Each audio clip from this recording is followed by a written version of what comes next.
لما البقر يوصل البيت.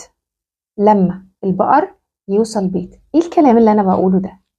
طبعا قلنا قبل كده ما ينفعش نترجم المصطلحات الانجليزية ترجمة حرفية. تعالوا نشوف الجملة اللي معانا دي. until or tell the cows come home. tell or until the cows come home. يعني ايه الجملة دي ونترجمها ترجمة حرفية الأول مع بعض ونفهم تفاصيل معانيها. until or tell معناها حتى. the cows اللي هو البقر.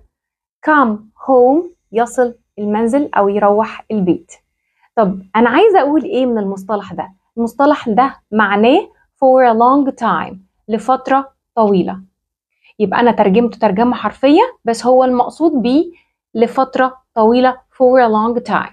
طيب ناخد example كده بالراحة علشان نفهم مع بعض. مثلا بنشوف في حياتنا ممكن تلاقي اتنين من صحابك أو من قرايبك أو من جيرانك، في كده اتنين يقعدوا يتجادلوا مع بعض ما بيخلصوش، يفضلوا جدال جدال جدال.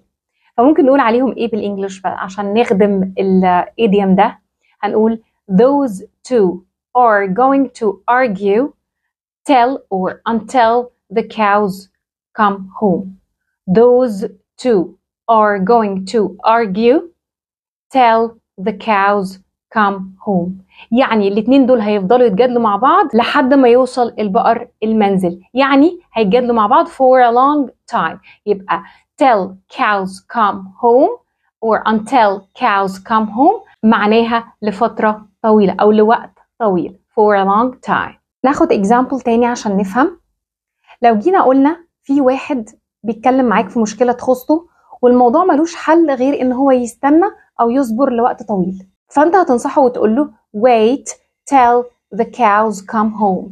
wait till the cows come home يعني استنى for a long time فترة طويلة. ناخد مع بعض English idiom تاني نتعلمه. لو جينا قلنا like a bat out of hell.